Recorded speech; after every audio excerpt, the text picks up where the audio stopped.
பொள்ளாச்சி பாலியல் வழக்கு தீர்ப்புக்கு யாரும் சொந்தம் கொண்டாட முடியாது என்றும் பாதிக்கப்பட்டவர்களுக்கு அதிக நிதி கொடுப்பதை குறை சொல்லக்கூடாது என்றும் காங்கிரஸ் எம்பி கார்த்தி சிதம்பரம் தெரிவித்தார்.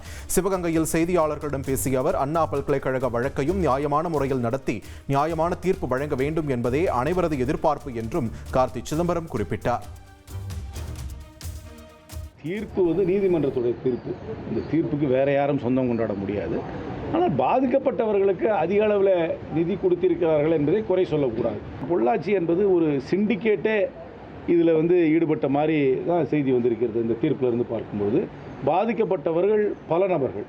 அண்ணா பல்கலைக்கழகத்தில் ஒரு நபர் அது குற்றவாளி என்று ஒருத்தரை தான் குற்றவாளி என்று அவர் ஒருத்தர் மேலே தான் சார்ஜ் பண்ணி கோர்ட்டில் கொண்டு போவார். ரெண்டையும் ஈக்குவேட் பண்ண முடியாது. ஆனால் ரெண்டுமே என்னை பொறுத்த வரைக்கும் அருவருப்பான சம்பவங்கள் என்று தான் நான் பார்க்கிறேன். தவிர ஓரளவுக்கு இந்த பிளாக்மெயில் மூலமாக அந்த சம்பவங்கள் நடந்ததாக ரெண்டுக்கும் ஈக்குவேட் பண்ணலாமே தவிர, ஆனால் ஸ்கேல் இது ஸ்கேல் ஒரு சிண்டிகேட்டு, அது ஒரு இண்டிவிஜுவல் தான் பார்க்கணும். ரெண்டு அப்படி ஈக்குவேட் பண்ண முடியாது.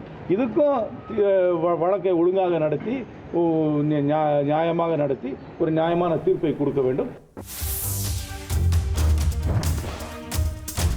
தஞ்சாவூர் மாவட்டம் திருவிடைமருதூர் அருகே பெண்ணுக்கு பாலியல் தொல்லை கொடுத்த புகாரில் 4 பேர் கைது செய்யப்பட்டனர்.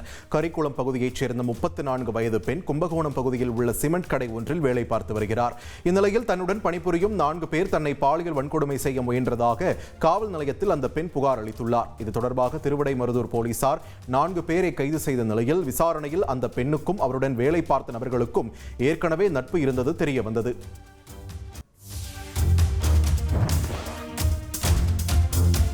விருதுநகர் மாவட்டம் அருப்புக்கோட்டை அருகே சாலை விபத்தில் சிக்கி மருத்துவமனையில் சிகிச்சை பெற்று வந்த 5ஆம் வகுப்பு மாணவன் மூளைச்சாவு அடைந்தார். இதனால் அவரது உடல் உறுப்புகள் பெற்றோர் அனுமதியுடன் தானம் செய்யப்பட்டது. சிதம்பராபுரத்தைச் சேர்ந்த சரவணன் என்பவரது மகன் சபரீசன் தனியார் பேருந்து மோதிய விபத்தில் காயமடைந்தார்.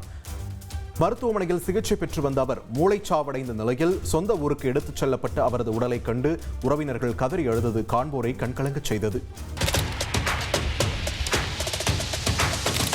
அதிமுக்கிய விவரங்களை அனைவருக்கும் புரிய வைக்கும் பாட்காஸ்ட். தவிர்க்க முடியாத முதல் மக்கள் வளைகுடா நாடுகள் பிரான்சிஸுக்கு சம்பவங்களை தேடி களத்திற்கே உங்களை அழைத்து செல்லும் ஸ்பாட்லைட். அங்க இருக்கக்கூடிய கள விவரங்கள் என்ன? கடந்த 5 வருஷமாவே சார் எனக்கு ரொம்ப பிடிக்கும் அவர் வர்றதுக்காக எங்களுடைய நியாயமான கோரிக்கை. Even at the cost of stopping. பார்வையாளர்களையும் செய்திக்குள் பங்கெடுக்க செய்யும் மக்கள் குரல். 50 ரூபாய் எங்களுக்கு தண்ணிக்கு ஒரு தீர்வே இல்லங்க 10 வருஷமா. எங்களுக்கு சரியான ஒரு விடிவு கிடைக்கவில்லை. 60,000 ஏக்கருக்கு தான் கேக்குறோம். பிச்சை கேக்குறாங்க. புத்தம் புதிதாக வித்தியாசமாக பாகிஸ்தான்ல 4 இடம் என்ன படிக்கலாம்ன்றதுல பேரண்ட்ஸும் என்கரேஜ் பண்ணணும், ஸ்டூடெண்ட்ஸும் தேர்வு செஞ்சு.